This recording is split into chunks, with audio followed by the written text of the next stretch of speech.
Hey, DirtFarmerJay here from DirtFarmerJay.com. So you've considered getting a SwissTrax flooring system for your garage, or you have one and you're concerned about how do I just pull a single section or get some of this to come up so I can access under it? Well, stay tuned and I'll show you how it's a lot easier than you may think.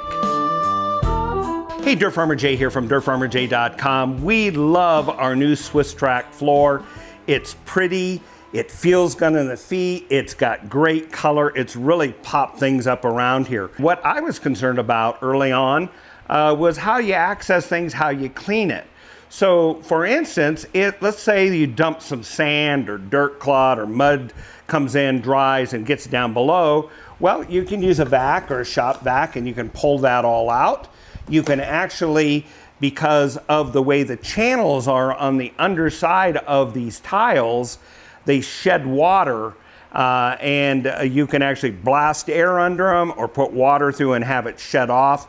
But let's say that you do want to remove a section of tiles or a single tile. Let's say it got damaged, gouged, or there's some kind of mess under it. You really want to have access to clean it. How do you know where to open it up and what do you need to do so? Well, you're just going to simply need one of these paint can opener tools. Or you could use a straight blade screwdriver as well, but I like this because it's got a hook on it. And then what you're going to do is you're going to look at the tile, look down through it, and you're going to choose where there are two adjacent peg sides. So when I look here, I can see this on this one, the peg side is right along here because it's going into the loops in the blue. And if I look over here, I can see white loops, meaning there's another set of pegs here. So where there is two peg sides adjacent to each other, that's where you pull up. So I'm gonna go here, grab my tool, I'm holding down this one, and I'm gonna lift and watch what happens. See there? Now I can hold as much of this as I want and pull out a section back as far as I want, pull that section out, and when I'm done, so I'm just going to pop out this single one right here. And let's suppose the soil or the damage is right here.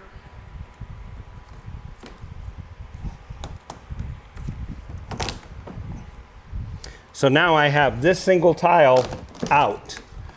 And to replace it, I'm going to do the same thing. I'm going to put it back in the same orientation, or if I've cleaned it or got the mess that was out here below, I'm going to put it back the way it was, inserting these corners back under the sides like that.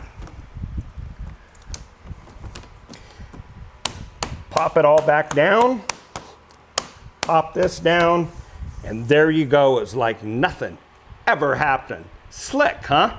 So if you're getting ready to install one of these floors or in the middle of installing it, and you want to know how to do special cuts around obstacles like garage door track, stairs, pipes that are in the wall, other obstacles without a lot of hassle and without displacing the floor, check out this video where we show you some shortcuts. A lot of times without using a tape measure, you'll be a lot richer for it and end up with a great installation with a lot less hassle and anxiety. Hey, until the next time, this is DirtFarmerJay from DirtFarmerJay.com. Loving this SwissTrax floor.